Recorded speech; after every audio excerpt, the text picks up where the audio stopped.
nicaye kwa Mirenge ku Ntenyo ndeba hakurya imisozi n'ibibaya, ndeba imisozi yo hakurya no hakuno, umuriro watse mu gihugu cya Kongo.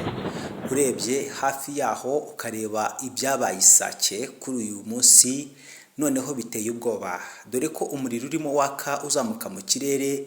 Igitangaje kurusha ibindi, amazu, abantu ndetse n'ibindi, urusaku rwabaye rwinshi muri kariya gace. Urusaku rw'imbunda ziremereye, ibisasu biremereye cyane, imodoka zihetse ibisasu, zihetse abasirikare ndetse n'ibindi bikoresho by'urugamba, uwo byose byabaye isibaniro kuri uwo mujyi. Abenshi ntago bari bazi neza ko uru rugamba rugikomeje cyane, dore ko hashize akanya harimo agahenge. Ariko noneho byakomeye, noneho kuvaho impande zose zubiye imirwano, ibintu byakomeye cyane, dore ko ibisasu biremereye noneho hari byo biri gukora kuri uru rugamba.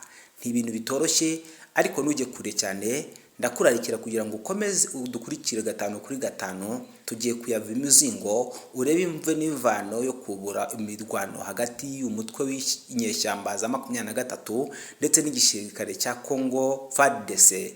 Ndabashimiye, nje muri kumva ni Habimana Ildefonsi, mbararikiye kutwumva no gukomeza kubana natwe, ariko ugakanda subscribe kugira ngo amakuru yacu ajya gucaho 5 kuri 5.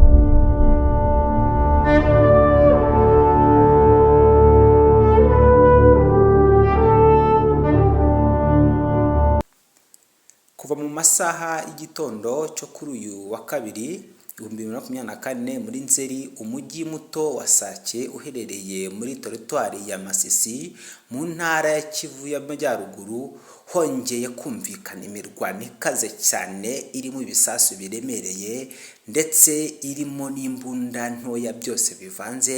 Ni imirwano yahuje inyeshyamba za M23 ndetse n'igisirikare cya Kongo.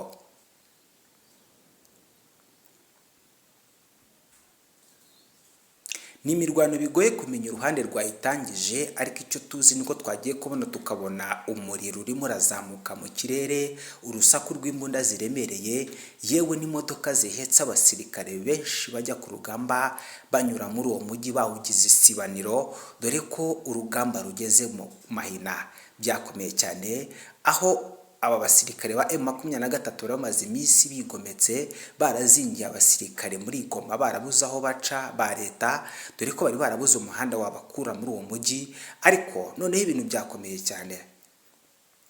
Ku ifoto iri kuri iyi nkuru haragaragaraho amazu ari gushya cyane. Inzu z'ahitwa Kiyuri bikozwe na kimwe mu bisasu cyoherejwe na rumwe mu ruhande zihanganye.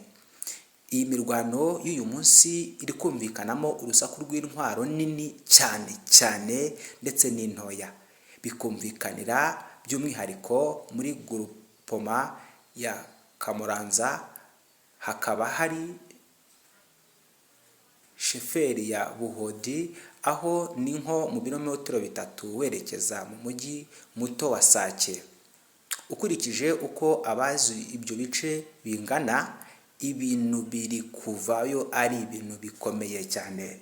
Imiriro niri kuzisohokamo yikubita kuri uwo mujyi, dore kuri hafi cyane, hafi y'ibirometero 3 niho umuriro wakubitanye, niho imiriro yahuriye, ibisasu biremereye, imbunda ntoya n'inini, imodoka zimwe z'intambara, zimwe zirukanka cyane, kajugujugu n'izindi, aho hose urugamba rwakaze. Abatuye mu mujyi wa Masake nyirizina bambemeje ko imbunda nini zikurururwa n'imodoka ndetse n'imodoka zitwaye abasirikare bagiye ku rugamba bakomeje kunyuzwa muri uyu mujyi berekeza ku rugamba nyirizina. Societe civile yo ikavuga ko kuri ubu bigoye kumenya icyateye iyi mirwano. Yeherukaga kumvikana muri ibi bice mu mezi yabanje y'uyu mwaka wa 2024.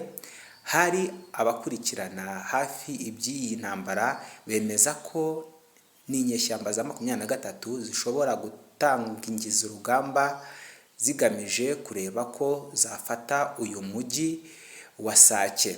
kugira ngo zirusheho gufunga Goma ifatwa nk'izashyira iherezo ku ntambara mu ntambara ya Kivu ya ruguru mu gihe yazaba ifashwe na 23.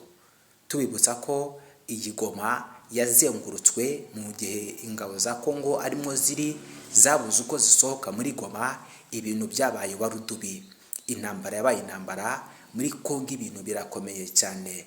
Abanyarwanda mureke dusengere bene wacu, mureke dusengere abaturanyi. Ibibazo biriyo, umuriro watse, aho urugamba harimo humvikana induru n'umuborogo, ibintu bikomeye cyane utamenya urugamba ugiye gutsinda cyangwa se utakisha undi wari we, dore ko abo muri Sake bajya kubona bakabona imiriro irabaca hejuru, rimwe na rimwe bakumva indege z'intambara zahanutse zarashwe n'ibindi bitandukanye. Mbaye mbashimiye, ngibagezaho iyi nkuru ni Ildefonsi, murakagira Imana.